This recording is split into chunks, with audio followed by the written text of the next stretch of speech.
여러분, 안고 없는 찐빵, 손잡이 없는 맷돌, 꽃 없는 나비, 불 없는 화로, 공통점이 뭘까요?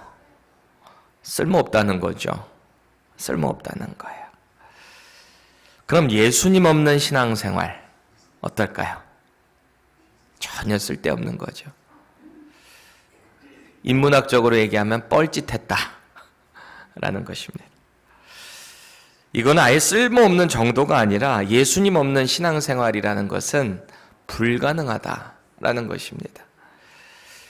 이걸 혹시 가능하다고 믿으면서 우리가 신앙생활을 하는 순간 그것은 신앙생활이 아니라 종교생활이 되는 거예요. 마태복음 23장을 보면 앞서 계속해서 예수님께서 서기관과 바리새인들, 유대 종교 지도자들이에요. 당시에 존경받는 사람들입니다. 사람들의 눈에 저 사람들은 거룩한 사람들이야, 하나님의 사람들이야, 이렇게 평가받는 사람들이었어요. 그런데 그 사람들을 향해 예수님께서 총 오늘 본문까지 7번이나 화 있을진저 저주를 퍼부었습니다. 사실 이 저주의 표현을 우리말로 보면은 그렇게 좀 강렬하지 않은 것 같아요. 화 있을진저, 이 말 자체가, 그렇죠? 그래서 이걸 영어로 보면 woe to you 이렇게 말을 하는데요. 이게 너희들에게 재앙이 있다라고 하는 경고의 뜻이거든요. 경고, woe to you 그래요. 이걸 좀 더 강렬하게 현대식으로, 우리식으로 좀 바꿔보면 이렇게 돼요. 이 저주받을 것들아, 이렇게 하는 거예요. 오늘 본문에 좀 예수님께서 다소 과격하게, 그래도 종교 지도자들인데 그들을 향해 이 독사의 새끼들아, 이런 말씀을 하고 계시거든요. 그렇다면 이렇게 예수님께서 그들을 향해서 저주할 수밖에 없었던 이유가 뭔가? 우리가 이것을 생각해 볼 필요가 있습니다. 왜 그랬죠? 그들의 가식으로 나오는 어떤 형식적인 종교 생활에 대한 것, 그것이 죄라는 거예요. 죄. 본인들뿐만 아니라 오히려 하나님께로 나아오려는 자들까지도 막는 아주 몹쓸 짓을 하고 있다. 이게 예수님께서 그들을 향한 평가였어요. 그래서 그들은 하나님의 뜻을 알지 못할 뿐만 아니라 하나님께서 아들로 보내신 메시아, 예수 그리스도를 바로 눈앞에서 보고 있으면서도 예수님을 거부하고 있는 자들, 얼마나 불쌍한 인생들이에요. 나름대로 그 율법을 지키기 위해서 부단히 노력을 하지만 그게 다 헛짓거리라는 거예요. 그래서 자신들의 선조들이 죽인 선지자들, 그 의인들의 피가 결국 그들에게 돌아가게 될 것이다. 그게 오늘 예수님께서 하시는 말씀입니다. 그리고 하나님의 성전인 이 예루살렘조차 결국에는 황폐하게 될 것이다. 이게 오늘 예수님께서 종교 지도자들을 비롯한 온 유다 이스라엘을 향한 심판이에요. 경고인 것입니다. 여러분, 한국에는 요새 나오는 미디어에 나오는 영화가 됐든 드라마가 됐든 보면은 꼭 그렇게 기독교를 비판하고 풍자하는 게 많아요. 그런 미디어들을 보고 있노라면 참 때로는 답답할 때가 있어요. 왜 답답하냐면은 불편한 진실이 나올 때가 있거든요. 우리 기독교에 목사님들의 불편한 진실, 혹은 성도들의 불편한 진실들 나올 때 참 마음이 답답할 때가 있어요. 그런데 저건 가도 너무했다, 솔직히 기독교 저 정도는 아닌데 너무 오버했다라고 할 때도 있거든요. 그럴 때는 참 화가 날 때가 있어요. 저건 너무 모욕적이다, 저거는 완전히 종교 배척이다 라는 생각이 들 때가 있단 말이에요. 세상 사람들은 아무 생각 없이 그런 미디어를 접하다 보면은 기독교가 저렇겠구나라고 하는 이상한 반감이 들어갈 수도 있단 말이에요. 착각할 수 있게 돼요. 얼마 전에 전 세계적으로 흥행했던 한 드라마가 있었어요. 근데 그 드라마를 제가 이제 우연하게 유튜브를 이렇게 가다가 짧게 소개가 됐길래 뭐 다 볼 시간은 없고 짧게 됐길래 그 하이라이트를 본 적이 있는데요. 내용이 이래요. 어떤 신학도 안 한 사기꾼 목사가 조폭을 끼고 마약으로부터 시작해서 온갖 죄악상의 우두머리 짓을 다 하고 사람 죽이기도 하고 막 협박하고 말이죠. 그리고 그 앞에서는 또 갑자기 목사인 척하고 말이죠. 화가 나더라고요. 마치 그 드라마를 쓴 작가는 이러는 것 같아요. 이 시대가 바라보는 기독교가 이런 거다. 목회자가 이런 거다. 막 조롱하는 것 같은 거예요. 그러면서 한편에는 제 마음에 이런 울림이 있어요. 그리스도인들아, 너희나 똑바로 살아라. 라고 하는 것 같은 울림이랄까요? 자성이랄까요? 실제로 그런 목회자, 그런 기독교인이 만약에 있다라고 한다. 그런 사람이 어디 있어요? 신학도 안 하고 뭐 마약을 그렇지. 이 세상이 비정상이니까 있을 수도 있겠죠. 어디 저기 아프리카나 어디 쪽에서 혹시 만약에 있을지도 모르겠죠. 그런데 그런 사람이 만약에 진짜 실제로 있다라고 한다면 하나님이 얼마나 마음 아파하실까, 한탄하실까 말이죠. 예수님은 이 유대 종교 지도자들의 마음과 생각을 보시는 하나님이십니다. 창조주세요. 그러다 보니까 이 믿음 없이 위선적으로 살아가는 그 삶의 모습에 힘들어 하시는 거예요. 구약시대 때도 하나님을 섬긴다고 해놓고 야훼 신앙을 가지고 있다라고 하면서도 우상을 섬기고 그 앞에서 온갖 영적, 실제적 간음을 일삼았던 그 이스라엘을 보면서 하나님께서 얼마나 힘들어하세요. 너희들 그 제사 갖고 오지 마. 내 앞에서 예배하지 마. 나 도저히 그거 역겨워서 못 봐주겠어. 이런 말씀을 왜 하실까요? 하나님은 우리의 마음을 다 보시잖아요. 우리가 겉으로는 예수님을 잘 섬기는 것처럼 혹은 교회에 나올 때 참 괜찮은 사람인 것처럼 할 때가 있지만 예수님은 우리의 속마음을 보시지 않겠어요? 하나님은 우리의 속마음을 보시잖아요. 예수님이 우리 삶의 주인이 되지 않는 신앙생활은 겉과 속이 다른 회칠한 무덤이라는 거예요. 여러 번 제가 설명드린 적이 있습니다.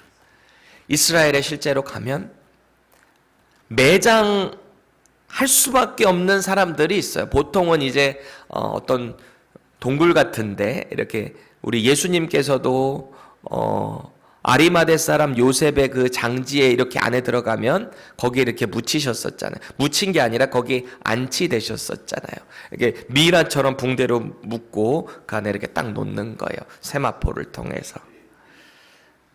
그래서 그 가운데서 이렇게 안치돼야 되는데 돈이 없거나 정말 어려운 사람들은 이 매장되는 경우들이 있거든요. 근데 율법에 의하면 그 무덤을 밟거나 시신을 만지거나 주검이라 그러죠. 그렇게 되면 부정해진다고 율법에 기록이 돼 있어요. 그렇다 보니까 무덤을 내가 의도치 않게 밟을 수도 있잖아요. 지나가다가 표시가 안 돼 있으면. 그러니까 거기다가 횟가루를 통해서 여기는 무덤입니다. 이렇게 표시를 하는 경우들이 있는 거예요. 근데 그 무덤 안에는 뭐가 있습니까? 뭐 깨끗한 게 있겠어요? 죽은 송장, 시신이 있겠죠. 부정한 것이 있는 거죠. 마치 예수님께서 이 유대 종교 지도자를 보는 모습이 꼭 그런 거예요. 겉으로는 깨끗하게 뭔가 표시되어 있는 회칠한 무덤 같지만 그 안에는 부정한 것, 더러운 것들이 있다라는 것이죠. 오늘 저와 여러분들이 말씀을 묵상하는 가운데 이런 마음이 있었으면 좋겠어요. 주님, 제가 다시 한번 제 마음이 주님만을 향하기를 원합니다. 겉으로 보여지는 것뿐만이 아닌 제 속마음도 온전히 예수 그리스도만 따라가는 제가 되게 해주세요. 라고 하는 믿음의 결단이 있기를 축원합니다. 29절 보시면은요, 당시 유대인들의 전통적인 그 관습을 엿볼 수가 있어요. 그들은 이런 거죠. 선지자들의 무덤을 만들고 의인들의 비석을 꾸몄대요. 실제로 그렇게 했다는 거예요. 이거는 자신들이 생각하는 영웅으로 추앙하고 있는 유대교 전통의 관습이었어요. 예전의 선지자들을 영웅처럼 추대하는 거예요. 하나님의 종들. 그러면서 거기에 대한 비석도 새겼다는 거예요. 왜 우리도 그렇잖아요. 의인의 삶을 기리기 위해서 어떤 형상을, 동상을 만들거나 그래서 기리잖아요. 이 사람들도 그렇게 했다는 거예요. 심지어는 성전 금고의 일부분을 이곳에 할애할 만큼 중요한 의식으로 자리 잡았었다라는 기록을 보게 됩니다. 이때 유대의 종교 지도자들은요, 그들의 의로움을 드러내는 말을 이렇게 하는 거예요. 30절 보실래요? 30절에 보면 이런 말들을 합니다. 우리가 조상들의 시대에 살았더라면 예언자들을 죽이는 이 악한 일에 우리는 가담하지 않았을 텐데, 이렇게 말을 한다는 거예요. 자기들의 선조들은 하나님의 사람을 알아보지 못하고 그 선지자들을 박해하고 심지어 죽이기까지 했지만 우리가 만약에 그때였다면 그러지 않았을 텐데, 어떤 신앙의 자부심, 믿음의 확신, 그것을 가지고 사람들 앞에서 자기들을 드러냈다라는 거예요. 이 30절 본문을 좀 더 생동감 있게 현대인의 성경으로 보면 이렇습니다. 우리가 조상들의 시대에 살았더라면 예언자들을 죽이는 악한 일에 가담하지 않았을 텐데 우리는 절대 그 일에 가담하지 않았을 것입니다 라는 거죠. 이 말을 자신들은 정말 다를 거다 생각하는 거예요. 착각이에요. 착각. 우리가 신앙생활을 하다 보면요, 내가 내 자신을 모를 때가 제일 많은 것 같아요. 내가 뭔가 좀 괜찮은 것 같지만 실상을 들여다보면 참 우리도 별반 차이 없는 거 아니에요? 더 치명적으로 얘기한다면 우리가 교회를 다닌다고 하는 어떤 선한 이미지, 예수님을 쫓는다라고 하는 그 믿음이 있기 때문에 그나마 우리가 의롭다라고 생각이 되는 거지. 우리 가운데 예수 그리스도가 빠져버린다면 정말 저와 여러분들이 세상 사람들과 큰 차이가 있을까요? 이 종교 지도자들의 모습을 보세요. 죄악과 탐욕으로부터 자유하다는 거예요, 자기네들은. 예수님의 반응이 어떻습니까? 34절 보세요. 33절. 너희가 조상의 분량을 채우라. 뱀들아, 독사의 새끼들아, 너희가 어떻게 지옥의 판결을 피하겠느냐 그래요. 얼마나 무서운 말입니까? 열심히 신앙생활 한다고, 종교생활 한다고 하는데 정작 하나님이신 이 땅에 오신 예수 그리스도, 성자 예수 그리스도, 그분께서 말씀하시기를, 야, 이 사탄의 자식들아 라는 말이거든요. 너희가 지옥의 판결을 피할 수 있을 것 같아? 그렇게 종교생활하면서 내 뜻을 피해서 살아가면서 오히려 내가 너희들에게 붙여진 양들을 그렇게 회방 놓으면서 너희들이 지옥의 판결을 피할 수 있을 것 같으냐? 얼마나 무서운 말입니까? 당시의 상황을 이 예수님께서 이 종교 지도자들을 향해서 하시는 이 그림을 머리에 한번 상상해 봤어요. 여러분들 한번 그려보세요. 예수님께서 유대 종교 지도자들을 맞대서 호통하고 그들을 향해서 저주를 퍼부고 계세요. 이 주변에는 그 상황을 구경하고 있는 사람들이 있었을 거 아니에요. 그 사람들 중에는 이런 생각을 갖고 있는 사람들이 있었을 거예요. 저 예수님 너무 막 나가시는 것 같은데, 그래도 저 유대 종교 지도자들 얼마나 거룩한 사람들인데, 예수님 너무 말씀 심하게 하셨다. 이런 생각하는 사람들이 있을지도 모르겠어요. 왜요? 평소에 봐온 유대 종교 지도자들, 서기관과 바리새인들의 모습을 볼 때 이 사람들은 저 사람들은 거룩한 사람들이야. 나도 저 사람들을 좀 본받아야지. 그런 생각을 한 사람들이 있었을 거 아니에요. 그렇게 생각하고 있었던 사람들 가운데 오늘 예수님께서 퍼붓는 이 충격적인 장면은 정말 이들의 마음 가운데 혼동되었을지도 모르겠어요. 이게 뭔가? 이제 그들은 유대 지도자들 혹은 예수님 중에 누군가는 진짜일 텐데 이 둘 중에 누군가는 진짜일 거 아니에요. 그 가운데 누군가의 말이 맞나? 누구의 말이 맞지? 마음속에서 이걸 고민하고 있었을지 모르겠어요. 계속해서 예수님께서는 그 외식하는 유대 종교 지도자들을 향해 저주의 예언을 퍼부으십니다. 34절 보세요. 그들은 자신의 선조들처럼 하나님의 아들 예수님께서 보내신 사람들을 동일하게 핍박하고 죽인다는 거예요. 그렇게 사람들 앞에서는 장담을 하면서 자기들의 믿음은 순결하다, 청결하다 말을 하지만 너희들은 더 심하게 할 거라는 거죠. 왜요? 대선지자로 이 땅에 오신 예수 그리스도를 십자가에 못 박게 될 거니까. 그리고 자기네들이 호언장담한 것처럼 로마의 총독, 예루살렘 지역을 다스리는 빌라도가 몇 번이고 예수는 죄가 없다라고 얘기를 해도 그렇게 못 박으라고 하니까 유대 종교 지도자들이 뭐라고 합니까? 이게 만약에 저주로 임한다면 그 피를 우리와 우리 자손들에게 돌리십시오 라고 말을 했잖아요. 예수님은 이미 그거 알고 계셨죠. 그러면서 뭐라는 거예요? 그 피가 돌아가게 될 것이다 라는 것입니다. 여기에 등장하는 선지자와 서기관들이라는 말은요, 구약의 선지자 혹은 현재의 율법사만을 가리키는 게 아니에요. 보세요. 그러므로 내가 너희에게 보내매 이렇게 말씀하시거든요. 이 말의 시제는 현재를 가리키고 있어요. 그러니까 과거에 하나님의 그 메시지를 전달했던 선지자와 같이 현재 복음을 선포하는 전도자들이나 그리스도의 복음을 훌륭하게 가르치는 교사들을 아무리 보내도 그를 죽이거나 박해하게 된다라는 것입니다. 그리고 결정적으로 예수 그리스도를 박해하게 된다라는 거죠. 35절 보세요. 그들의 불순종을 통해서 선조들이 죄악을 지었던 부분들이 그대로 전가된다는 거예요. 너희들에게도 전가된다. 그러니까 이 행위가 어떻게 되는 평가를 받냐 보세요. 인류의 살인인 첫 살인 사건이 언제 일어났죠? 가인이 아벨을 쳐 죽이는 사건, 첫 살인 사건, 죄악이었잖아요. 그 죄로부터 시작해서 이 성전과 제단 사이에서 죽은 사가랴의 피까지 전달된다 라는 말씀을 하고 계세요. 여기서 우리는 의문을 갖게 됩니다. 이 아벨의 피까지는 알겠는데 이 바라기아의 아들 사가랴는 누군가? 예수님은 왜 이 말씀을 유대 종교 지도자들에게 하고 있는가? 이 사가랴에 대해서 궁금증을 갖게 되는 거죠. 이것에 대해서 학자들의 의견이 몇 가지로 좀 나뉘어요.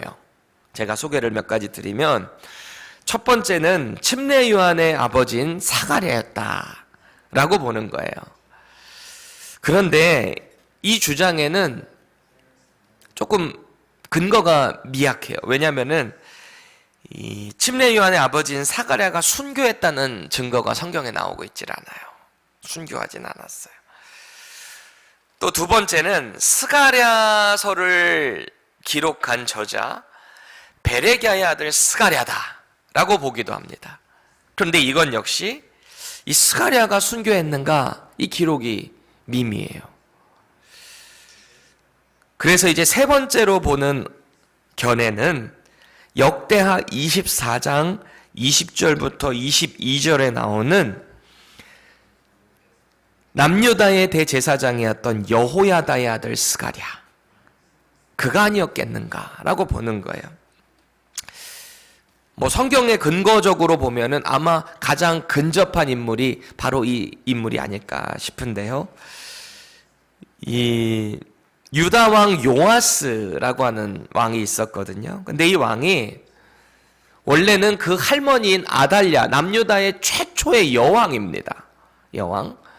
이 아달랴의 아들이 원래 아하시아였는데, 이 아하시아가 이 북이스라엘과 이래 사돈지간을 맺어요. 그래서 북이스라엘에 있는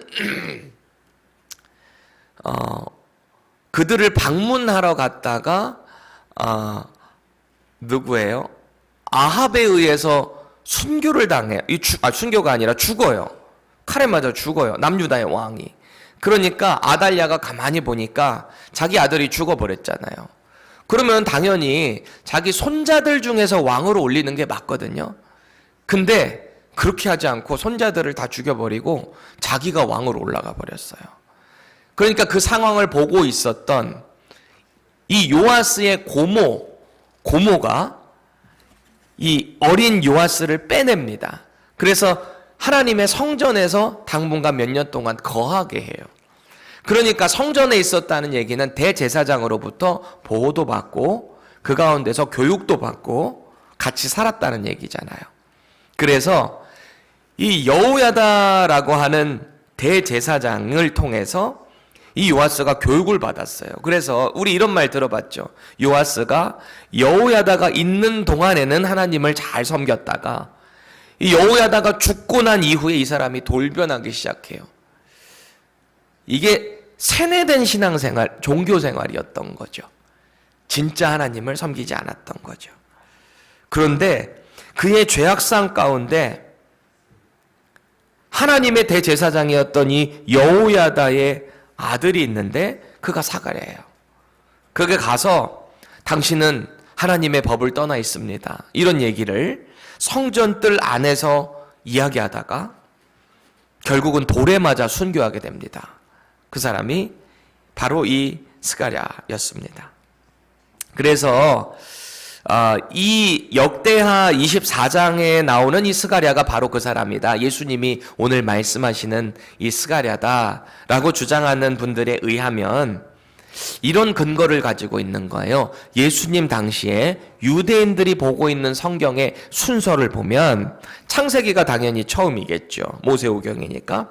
창세기가 처음이고 가장 마지막의 순서로 나오는 책이 역대기. 지금 우리는 역대상, 역대하로 보지만 유대인의 성경은 그냥 하나로 통합되어 있거든요. 그래서 역대기에 나오는 마지막 순교 장면이니까 예수님께서 그렇게 말씀하셨다라고 보는 거죠. 그런데 여전히 아버지 바라가는 누구냐? 이게 또 문제예요. 바라가가 틀린 거예요. 왜냐하면 아까 베레기야의 아들 스가랴라고 볼 수가 있는데 이거는 스가랴였어요. 죄송합니다. 이 여호야다의 아들이었던 스가랴인데 그럼 이 스가랴가 여호야다의 아들이 아니게 되는 거잖아요. 이 말씀을 따라가게 되면. 그래서 스가랴서 1장 1절에 보면은 스가랴의 아버지가 베레기야의 이름이 언급돼요. 그런데 에스라서 6장 14절에 보면은 그의 할아버지가 이또라는 분이거든요. 이름이 이렇게 언급돼요. 그러니까 이 제사장 여호야다의 아들 이름은 원래 베레기야인데 그 아들이 이 베레기야가 아들 사가랴를 낳은 거죠. 근데 먼저 죽은 거예요, 이 베레기야가. 그러니까 보통 그때는 할아버지였을지라도 중간에 이 아버지가 없으면은 하나를 건너뛰어서 이 사가랴의 아버지를 베레기야라고도 할 수 있거든요. 그렇게 말을 하는 거죠. 그러니까 여호야다의 아들이 원래 베레기야인데 베레기야가 죽었으니까 베레기야의 아들 사가랴가 이 여호야다의 아들이다라고 이제 말을 하는 거예요. 아침부터 전혀 다른 세상 이야기를 이렇게 막 하다 보니까 막 힘드신가요? 정신을 못 차리시는 것 같아요. 그렇죠? 중요한 건 이거예요. 오늘 예수님께서 이 외식하는 유대 지도자들을 향해 이렇게 말씀하시는 거죠. 너희들의 그 불순종 외식이 이 선조들의 그 죄악에 대한 대가다. 앞으로 너희들의 그 자손들에게도 피가 가게 될 것이다. 이게 아벨의 피로부터 이 스가랴의 피까지 다 간다. 결국은 너희들의 죄악상으로 인해서 선지자들을 모함하고 배척한 죄악상의 심판이 너희들에게 다 갈 것이다. 이 말입니다. 그 이유는 뭔가요? 37절의 이 비유를 한번 보세요. 37절 보세요. 암탉이 그 새끼를 날개 아래 모음같이 주님께서 얼마나 그 일 가운데 힘썼냐라는 거예요. 그런데 정작 너희들은, 유대 종교 지도자라는 너희들은 그것을 방해하고 거부하였기 때문이다. 그래서 이 피가 너희들 뿐만 아니라 너희들 자손에게까지도 흘러가게 된다라는 것입니다. 특히 오늘 주님께서 하나님의 거룩한 성전인 이 예루살렘을 향해서도 앞으로 이곳에 심판이 올 것이다라는 말씀을 하시잖아요. 얼마나 주님의 한탄이 심했던지 뭐라고 불러요? 예루살렘아 예루살렘아. 37절 보세요. 한 번도 아니고 예루살렘아 예루살렘아. 또 주님께서는 앞으로 돌 위에 돌 하나도 올려 남지 않을 그 예루살렘의 심판을 바라보시며 눈물을 훔치기도 하셨던 모습. 그게 복음서에 나오고 있잖아요. 38절 보세요. 그래서 이 성전은 더 이상 하나님의 전이 되지 않아요. 그 주님께서 뭐라 그러세요? 나의 집이 아니에요. 더 이상 너희 집. 분명히 하나님의 이름이 있게 하고 하나님의 임재가 상징되는 곳이 예루살렘이었는데 이제는 이스라엘의 죄악생 때문에 너희 집이 되었다는 거예요. 그래서 황폐하게 된다라는 것입니다. 여기서 말하고 있는 이 집이라는 것은 크게 두 가지 뜻으로 나눠 볼 수 있는데요. 하나는 예루살렘 성전을 의미하기도 하고요. 또 하나는 이스라엘 중심이 되는 예루살렘이다라는 것을 볼 때 이스라엘 전체를 지칭하고 있는 거예요. 결과적으로 오늘 예수님께서는 예루살렘 성전뿐만 아니라 이스라엘 나라 전체가 앞으로 황폐하게 될 것이다. 왜요? 하나님의 사람들을 배척하고 그들을 향해서 박해를 냈으며 결국 예수님을 십자가에 못 박기 때문이죠. 대선지자 되시는 예수님을 말이죠. 여러분, 하나님께 택함 받은 백성이다라는 것은 이스라엘이 왜 이토록 하나님의 아들 예수님으로부터 저주의 책망과 연결이 되어 있는가? 이것에 우리가 주목을 해야 돼요. 하나님의 백성인데 왜 이들이 이런 책망을 받고 있는가? 이유는 간단합니다. 그들은 하나님 없는 가식과 형식적인 신앙을 가지고 있었기 때문이에요. 그래서 그 결과는 결국 하나님께서 허락하신 구원의 길, 예수 그리스도를 거부했기 때문에 저주를 받을 수밖에 없다라는 것입니다. 그대로 진노의 잔역 가운데 살다가 심판받게 된다는 거예요. 여러분, 시카고에 위치한 윌로우 크릭이라는 유명한 대형 교회 있잖아요. 초대형 교회. 이 교회의 담임 목회자였던 빌 하이벨스라고 하는 목사님이 있었죠. 너무 유명한 분이죠. 그분이 이런 책을 쓴 적이 있어요. 아무도 보는 이 없을 때 당신은 누구인가? 라는 책을 썼었어요. 영어는 이에요. Who you are when no one's looking. 이거예요. 이 책의 내용은 아무도 보는 사람들이 없을 때 진정한 우리의 인격이 드러난다는 거죠. 우리의 신앙이 그때 정말 드러난다라는 것입니다. 사람들이 눈이 없을 때. 동의하시나요? 그리고 이 책은 결국 그리스도의 인격으로 나아가야 된다라는 결론을 맺는 거예요.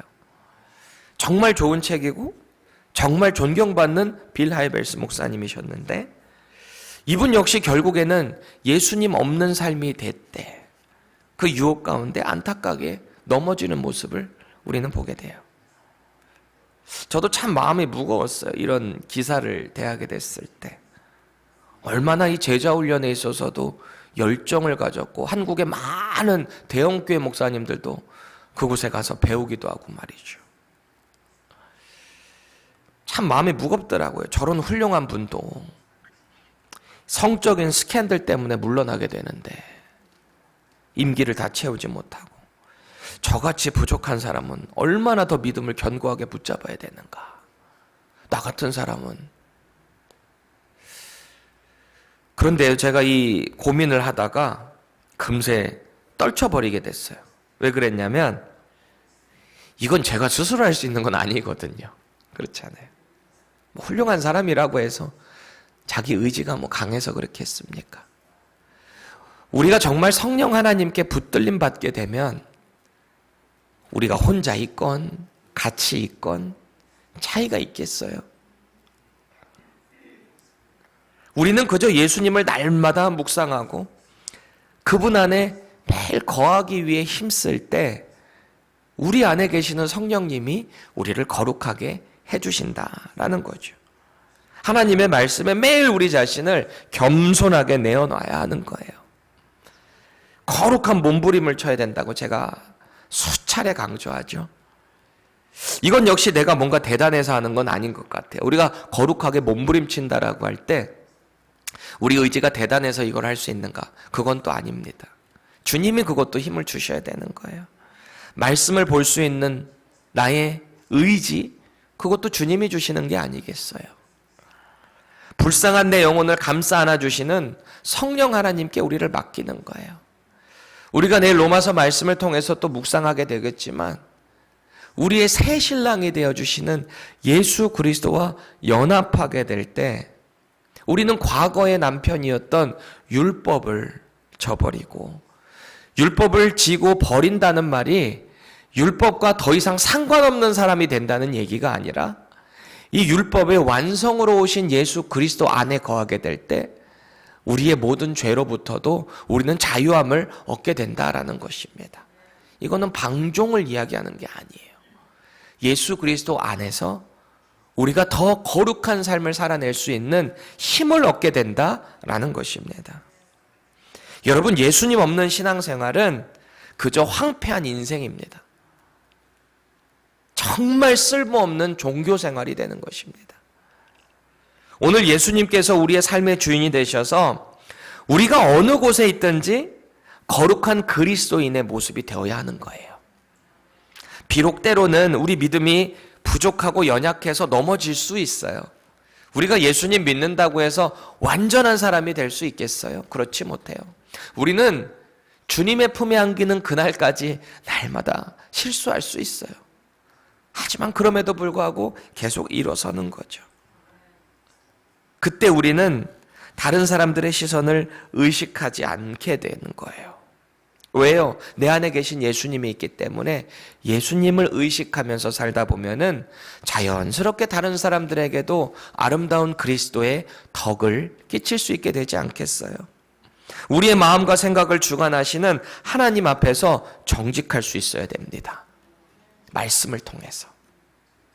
그래서 세상 사람들에게 가식적인 그리스도인으로 나타나지 말자고요.